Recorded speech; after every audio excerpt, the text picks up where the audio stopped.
Mes amis, bonjour et bienvenue en ce mois de mai qui nous ouvre grand les bras. Et heureuse de vous rencontrer enfin en face à face. Vraiment. Clink, clin d'œil. Ah non, c'est celui-là, pardon. Attendez. Clink, je ne sais pas trop faire, mais ça fonctionne quand même. En ce mois de mai, de nombreuses fêtes s'annoncent. Tout d'abord, ce mois de mai, eh bien, on le nomme le mois de Marie. Alors, moi, je préfère le nommer le mois de la Mère universelle. Notre Mère, la Terre-Mère Gaïa, notre Mère universelle à tous, quelles que soient les religions, enfin, notre Mère universelle. Vraiment, elle est là pour tout le monde. Tout le monde est né d'une maman, d'une mère, et donc la Mère universelle est là pour chacune et chacun d'entre nous. Donc, j'aime bien cette idée de célébrer en ce mois de mai notre mère, effectivement. Et puis, il y a aussi le 1er mai, le 8 mai, l'Ascension, la Pentecôte. Alors, 1er mai, fête du travail, le 8 mai, la fête de la victoire de 1945, c'est important. Ensuite, donc, l'Ascension et la Pentecôte. Bref, vous savez, d'habitude, les autres années, on se dit, bon, quand est-ce que ça tombe? Est-ce que c'est un vendredi? Est-ce que c'est un lundi? Qu'on ait un super week-end à rallonge? Mais alors là, pas du tout. Là, tout le monde s'en fiche. C'est-à-dire qu'en fait, on a tellement de week-ends rallonge. Et oui, c'est bizarre quand même, mais c'est vrai que finalement, on était tous en train de râler, il faut se déplacer, il faut prendre le métro, etc. Et c'est très rigolo parce que l'autre jour, j'ai eu un consultant au téléphone, véridique, qui me dit « Pauline, je n'en pouvais plus, il est sur Paris, de prendre le métro pour aller travailler. Je me trouve en télétravail. Eh bien, l'autre jour, je suis sortie pour prendre le métro parce que ça me manque. Et je le comprends. En fait, c'est la liberté qui nous manque, la liberté d'aller et venir comme on veut acheter quelque chose, on y va, là, boum, c'est fermé. Bon, c'est très, très compliqué, c'est vrai. Mais n'empêche que ce mois de mai, c'est un mois de fête, et puis le 30 mai, eh bien, justement, c'est la fête des mamans, notre vraie maman. Alors, ben, pour celles et ceux qui, comme moi, eh bien, dont la maman est déjà dans les cieux, eh bien, peu importe, on y pensera très fort parce qu'on sait que notre maman, elle est encore et toujours avec nous. Croyons-le. En fait, c'est vrai que ce mois de mai, tous les prétextes sont bons pour faire la fête. Pourquoi? Parce qu'on sort du froid, du rigoureux hiver.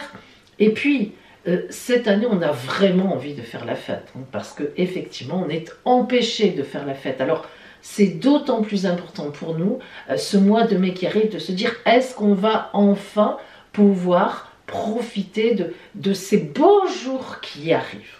Justement, je pourrais vous faire des promesses stupides, mais il est évident que non. Et quand je vous dis non, je ne vous parle pas de ce que je pense, ce n'est pas moi qui suis importante, c'est le ciel astral. Il est vrai qu'en ce mois de mai, il y a de très belles choses, nous allons le voir tout à l'heure, je vous mettrai, vous savez, l'écran de l'ordinateur et je vous expliquerai les transits généraux pour tout le monde en ce mois de mai, mais vous verrez qu'il y a quand même, toujours à cause de Saturne, des petites restrictions encore à respecter, voire quelques grandes restrictions. Voici le ciel du 1er mai. Et oui, le soleil rentre dans le 2e décan des taureaux. D'ailleurs, joyeux anniversaire aux taureaux du mois de mai et aussi, nous le verrons tout à l'heure, aux Gémeaux du mois de mai. Alors, le soleil qui rentre en taureau d'habitude nous signifie toujours une période plutôt calme, tranquille. Le taureau est un signe qui est bien campé sur ses 4 pattes, qui est stable, qui est fidèle.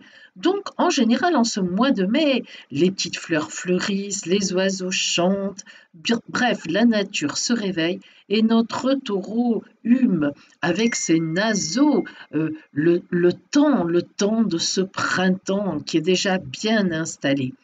Et effectivement, là ressort en ce mois de mai le côté sensuel du taureau. Et oui, le taureau a un côté très sensuel, très dans la séduction discrète, mais très présente. Bien, Donc on devrait être dans cette période, d'autant plus que, eh bien, vous voyez que notre Soleil fait un très beau trigone à la Lune en ce 1er mai, et ça c'est fort sympathique. Soleil-Lune annonce toujours l'amant, les amants, les amantes, les amours. En plus, il y a Vénus qui n'est pas loin, planète de l'amour, et oui, de la séduction avec Mercure, planète de la communication, très bien positionnée avec Pluton et avec Neptune qui est là, planète de l'idéalisation, et puis Pluton, planète du physique, du désir physique. Bon, vous m'avez comprise, en ce 1er mai, en ce début du mois de mai en tout cas, il y a de l'amour dans l'air, du partenariat dans l'air, des rapports physiques, des rapports amoureux, mais il ne faudrait pas non plus oublier quand même la conjonction de ce soleil avec Uranus, planète des surprises, des choses qui nous tombent sur la tête, et en plus, évidemment, et oui, toujours un petit peu, en carré avec Saturne. Vous voyez que Saturne, il y a des points, des traits pardon, rouges qui partent d'elle, qui vont vers le Soleil, hein, qui vont vers Vénus. Aïe, aïe, aïe, elle est là encore, Saturne, elle est vilaine pour nous gâcher, nous dire non, allez, encore le temps, on attend, ce n'est pas le moment de se libérer totalement de tout. Alors c'est vrai, elle nous freine encore, mais quand même, vous voyez bien que les énergies commencent à monter, ainsi que la moutarde qui nous monte au nez. Bon, eh bien, écoutez, on voit bien que les énergies sont là et elles n'attendent plus qu'une chose pour être libérées, eh bien, c'est qu'on les libère. Nous voici maintenant à la mi-mai, le 15 mai très exactement. Vous voyez que le Soleil s'est éloigné d'Uranus. Ce n'est pas plus mal parce qu'on n'est plus dans ce coup de foudre, mais de foudre dans la réalité du terme, des surprises qui peuvent être bonnes, certes harmonieuses, mais qui peuvent aussi être compliquées, surtout quand on était comme au début du mois en carré avec Saturne. Là maintenant, regardez, notre Soleil est harmonique avec Neptune, mais aussi avec Pluton. Donc, il est plutôt bien positionné. Il est dans de la spiritualité, dans de la tranquillité, et puis avec Pluton, toujours dans des énergies de renaissance. Hein. Pluton, c'est ça. Mais cette fois, il est en carré à Jupiter. Alors pourquoi? Qu'est-ce que c'est le carré de Jupiter qui, elle, est la meilleure planète, la bénéfique du zodiaque, donc elle n'est jamais négative. Mais lorsque le Soleil notamment est en carré avec Jupiter, ça veut dire qu'on s'énerve, ça veut dire qu'on est sur les starting blocks. Et je le comprends, je le sens moi aussi. Et oui, c'est comme ça. Alors, avançons un petit peu. Et nous voici au 20 mai. Pourquoi le 20 mai je le marque? Eh bien parce que c'est l'entrée du soleil en Gémeaux. Joyeux anniversaire Gémeaux du mois de mai. Voilà le soleil chez vous à partir du 20 mai. Alors, ce soleil chez vous est toujours en très bel aspect avec Pluton, les désirs qui montent, vraiment tout ce qu'on a en nous, cette renaissance, est toujours en carré avec Jupiter. Et oui, on est toujours aussi énervé, on a envie d'y aller. Mais il y a aussi maintenant en Gémeaux Vénus et Mercure qui sont toujours là, l'amour, la communication, qui sont toujours ensemble, donc qui continuent à nous mettre dans cette ambiance d'amour, de communication, de partage. On est là-dedans et on a envie de partager encore plus. On a Mars qui est en Cancer et regardez comme elle est bien positionnée, Mars, avec la Lune. Elle fait de bons aspects aussi à Uranus. Mars-Uranus, c'est beaucoup de dynamisme dans le bon sens du terme, ainsi qu'à Neptune. Donc, Neptune est vraiment à l'honneur en ce moment, déjà parce qu'elle est en Poisson, elle est chez elle, mais en plus parce qu'elle a beaucoup d'influence en ce moment, Neptune.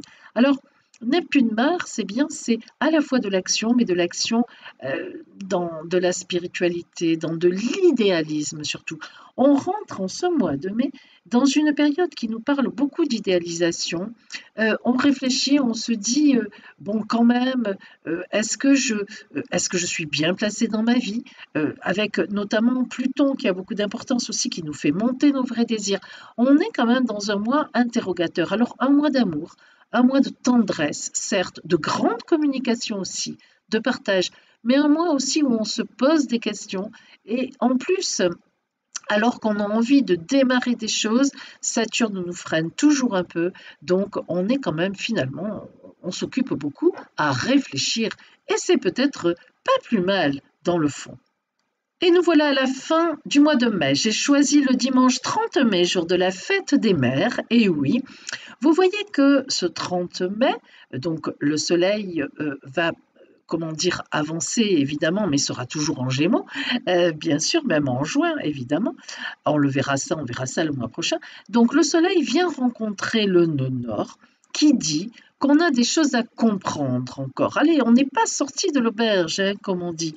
Toujours notre amour Vénus, la communication avec Mercure, mais qui est passé rétrograde. Voyez ce petit R, ça veut dire qu'elle fait un mouvement apparent de marche arrière.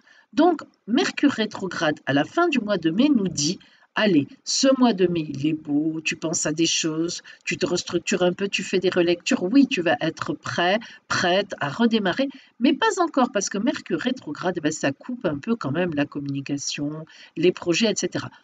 On est à la fin de ce mois de mai, même si on est bien, même si on se sent bien dans les énergies quand même, hein, même si on sent qu'il y a des désirs qui montent et qu'on est prêt à y aller, mais ça n'est pas encore vraiment le moment, même à la fin du mois de mai, mais quand même, mes amis, croyez-le, le temps se lève. Et lorsque Mars va arriver en Lion, c'est-à-dire aller à peu près vers disons le 10 juin, hein, ce sera à peu près ça, eh bien, croyez-moi, beaucoup de choses vont se lever dans une grande dynamique. Alors ça, c'est sympathique. Voilà pour ce mois de mai. Un mois intéressant, un mois porteur, un mois où on va vivre des tendresses, des amours, des partages, de la communication. Et puis en fin de mois, on est freiné, et eh bien on verra ça en juin. Allez, voilà pour ce mois de mai, en général. Dès ce mardi 20 avril, je commencerai à mettre en ligne les horotaroscopes du mois de mai. Alors là, par contre, signe par signe, comme d'habitude, par 3, c'est-à-dire d'abord Bélier, Taureau, Gémeaux, puis le jour suivant les 3 autres, les 3 autres et les 3 autres. Les pauvres Capricornes, Verseau et Poissons étant toujours à la fin, mais vous aurez aussi bien sûr vos prédictions en horotaroscope et en ciel astral. Vous savez que je fais bien sûr les deux. Alors pour ces horotaroscopes, je vais travailler comme d'habitude, hein, ceux qui me connaissent déjà, on travaille pour l'ambiance générale en oracle, l'ambiance générale du mois, pour chacun d'entre vous. On travaillera avec le tarot noir, splendide tarot, j'adore. Avec le tarot, c'est aussi un tarot Illuminati, tarot dans un ancien temps des francs-maçons, et oui, il faut le savoir. Et oui. Et puis, avec l'oracle de Marie, Mère universelle. Surtout ce mois-ci, on ne va pas s'en passer, son conseil, sa parole qui est toujours magnifique. Et puis ensuite, vous commencez à en avoir l'habitude, nous focaliserons sur le côté particulièrement, évidemment, relationnel, avec le Magdalène Oracle, très bel oracle aussi, avec des dessins mais superbes, très significatifs.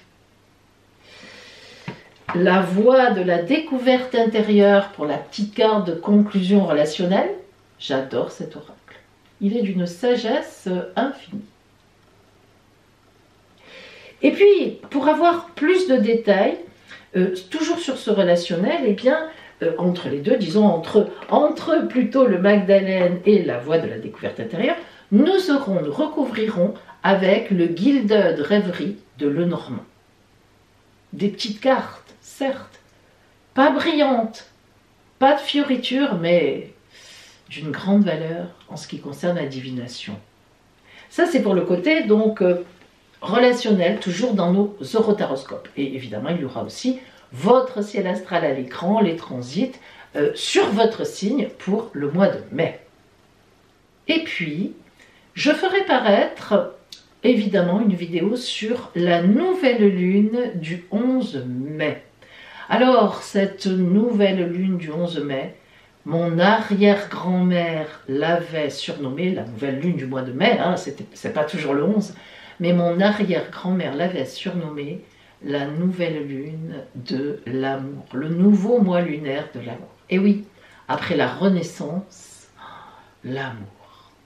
Alors, là encore, je vous donnerai l'influence de cette nouvelle lune pour les signes, pour les 12 signes du zodiaque et pour chaque signe du zodiaque. Je vous donnerai aussi pour chacun d'entre vous, on ne pouvait pas y couper, votre carte de l'amour pour les 15 jours à venir de cette nouvelle lune jusqu'à la pleine lune.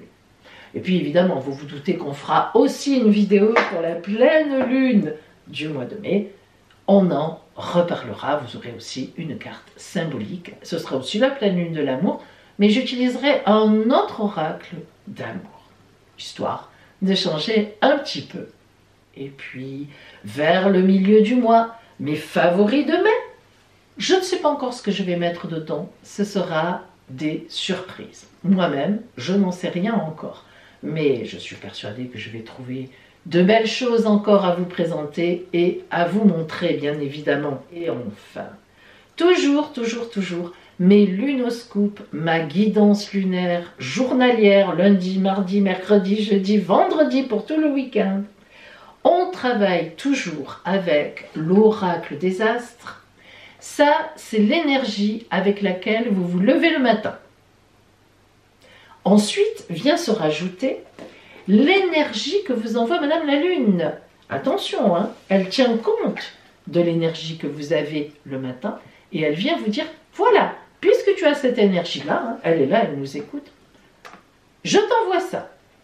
Tu peux être dans cette énergie. Voilà ce qui sera bon pour toi aujourd'hui. Et puis, dans le Féminilune, nous travaillons aussi sur une petite partie relationnelle avec l'eau Chosen, que je n'ai pas sur la table d'ailleurs, je l'ai oublié. Mais bon, vous me connaissez, vous connaissez l'eau Chosen. En tout cas, vous le verrez si vous venez voir mes lunoscopes. Et le lundi, on va reprendre la réponse à une question qui vous importe par le oui, le non ou le plus tard si. Hein, vous vous souvenez ? Le mardi et le jeudi d'ailleurs, c'est une petite phrase que je vous donne du livre des oracles. Vous choisissez un ou deux et moi j'ouvre une et deuxième page et ça vous donne une petite phrase du jour. Alors à ce sujet-là, c'est très rigolo parce que parfois, la petite phrase, elle semble tomber à plat. Ou alors elle est vilaine, elle est coquine, oh non, c'est pas sympa. Eh bien, en fait, il faut attendre la fin de la journée pour se rendre compte que la petite phrase, elle ne tombait pas tellement à plat finalement. Parfois, un peu malheureusement d'ailleurs. Il faut bien le dire, mes amis, toutes les journées ne sont pas fantastiques. Donc ça, c'est le mardi et le jeudi. Le mercredi, on varie avec le vœu de nos anges, les vœux de nos anges pour vous. Et puis le vendredi, la surprise du week-end avec l'oracle de Pauline. Alors pourquoi je l'appelle l'oracle de Pauline? Eh bien tout simplement parce que cet oracle, alors en fait les dessins de cet oracle ont été créés par mon arrière-grand-mère. Vous vous doutez qu'elle n'avait pas d'ordinateur pour faire les dessins. Voilà la solitude, voilà tout à l'heure la colère. Voilà par exemple ce qui nous tombe sur la tête, le volcan, la surprise difficile, pas forcément négative mais difficile. Voilà par exemple la maison, ce qui arrive chez nous. Quoi d'autre encore? Bah, l'amour, ça c'est l'amour, c'est facile. Enfin c'est facile sur la carte. Un petit départ, un petit voyage, etc. Vous avez compris. Alors, cet oracle, en fait, mon arrière-grand-mère l'avait gravé, enfin avait gravé les dessins sur des tablettes en bois, justement. C'était elle se l'était inventée. Et c'est pour ça que j'ai repris des tablettes en bois, mais je suis une grosse feignante. Donc moi, j'ai essayé d'être le plus fidèle possible, bien sûr, au graphisme de mon arrière-grand-mère. Et je l'ai fait par ordinateur, vous vous en doutez. Et donc, voilà, je l'ai, en fait, n'empêche que son pouvoir, il est bien là, les thèmes, les sujets sont bien là, et ça forme un ensemble magnifique dont on se sert, notamment pour la surprise du week-end. Et puis parfois, je change. Je prends aussi le, comment il s'appelle, l'oracle des vies antérieures. Oui, il a quelques cartes qui sont fort sympathiques. Vous les connaissez déjà aussi si vous m'avez déjà regardé. Et je dois aussi vous dire que je propose aussi une consultation privée, bien sûr par téléphone, qui dure 45 minutes et que je prépare la veille par 1 heure d'étude de votre ciel astral. Donc c'est une consultation qui est vraiment personnelle. Et l'astrologie, donc mes années d'études d'astrologie, me permet de faire des datations au mieux précises. Alors que mon oracle de Saint-Jean, qui me vient donc de mon arrière-grand-mère, lui, va voir les événements arriver. L'astrologie aussi, on s'en sert. Disons que c'est complémentaire. Je me sers des deux. Donc, cette consultation, elle est donc déjà vraiment personnelle. Et puis, elle va vraiment parler de vous, de votre avenir à vous et des gens qui vous intéressent. Si par exemple, vous avez quelqu'un qui vous intéresse, vous me donnez aussi sa date de naissance et à l'avance, je prépare, je fais une synastrie. Une synastrie, c'est on met les 2 ciels astraux l'un sur l'autre et l'on voit comment ça s'articule. Hein. Comment est-ce que la rencontre, par exemple, est-ce que c'est une rencontre karmique, de flammes jumelles, d'âmes sœurs, ou bien une rencontre, tout simplement, on va dire, amoureuse, ce qui est déjà pas mal, hein. Ou bien au contraire, difficile. Pourquoi ça ne marche pas? Qu'est-ce que... Ça vous explique aussi des choses. Parfois, j'ai quand même pas mal de gens qui me disent « Pauline, je ne veux plus savoir si mon ex-mari ou mon ex-femme va revenir, mais j'aimerais comprendre pourquoi on en est arrivé là. » Et voilà, et ça se travaille, ça se voit, on en discute, et je vous dis ce que je vois. Donc voilà, par exemple, vous voyez, ça peut vous aider sur le chemin. Alors en fait, vous savez, il faut surtout savoir quelque chose aussi, qui est très quand même, c'est une chose très importante, c'est que, quels que soient les événements, si vous voulez, qui viennent à vous, par exemple à travers donc une consultation quand on voit des choses, ce qui compte lorsque vous faites une consultation, donc, comment dire, positive, bien faite, c'est que je vais vous aider à comment harmoniser ce qui vient vers vous sur votre chemin de vie. Parce qu'en fait, on a tous des ennuis. On a tous eu des ennuis, de gros ennuis même, des grandes tristesses, des cassures, des coupures, des drames, bien sûr. On a tous eu ça. Enfin, en tout cas, plus on vieillit, on en a, hein, ça c'est sûr, on en a eu. On en a encore, et on en aura encore, malheureusement. Hein. Bon. Mais ce qui compte, mes amis, c'est de qu'est-ce que je vais faire de ce qui m'est arrivé sur ma route, de dramatique, cette cassure, cette tristesse, cet ennui, cette chose qui m'a mis un coup de poing dans l'estomac, à me laisser sur place, à me sécher comme ça. Ce qui compte, c'est, dans ces moments-là, c'est de se dire, qu'est-ce que je vais faire de ça? Alors, pas sur l'instant, ça c'est sûr. On n'est pas chez les bisounours, hein. Sur l'instant, il vous arrive une grosse cacaille, hein, quelque chose de très compliqué. Alors vous n'êtes pas là, ah c'est formidable, c'est positif, oh, c'est chouette ce qui m'arrive. Non, non, mais après, quand on reprend un peu la respiration, quelques semaines, quelques mois, ça dépend après, quand on reprend, quand on se redresse, quand on se remet un peu debout. Et maintenant, que vais-je faire? C'est vrai cette chanson, mais c'est vrai. Moi j'adore cette phrase. Et maintenant, que vais-je faire? Et moi j'aime même dire, et maintenant, que vais-je en faire? Ce qui compte, c'est de ce qui m'est arrivé, de ce qui m'arrive, de ce qui m'arrivera. Comment je vais me servir de ça, d'abord pour ne pas recommencer, si possible, que ça ne m'arrive plus. Et puis aussi, comment je vais le digérer, l'avaler, comment je vais effectivement l'harmoniser dans ma vie pour, eh bien pour que ça m'aide finalement. Non pas que ça soit positif. Je n'oserais pas trop aller jusque-là, mais presque. Comment est-ce que je peux rendre quelque chose de très compliqué pour moi en quelque chose qui va me permettre de passer une nouvelle étape de vie? Vous savez, le mat du tarot de Marseille, l'arcane 22, moi je dis 22 ou le 0 pour certains, le mat, le passage, comment je vais faire ce passage? Et ça, il faut être aidé souvent pour ça. Alors parfois, il faut être aidé vraiment en psychologie, évidemment, hein, c'est une évidence, hein, même médicalement.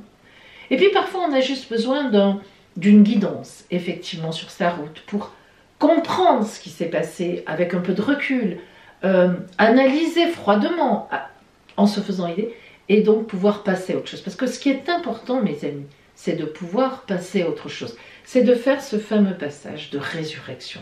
C'est important, c'est vraiment important. Donc ça, voilà, par exemple, dans une guidance privée, vous pouvez trouver ça. Que ce soit avec moi, que ce soit avec quelqu'un d'autre, peu importe. Il faut que vous vous sentiez bien avec la personne.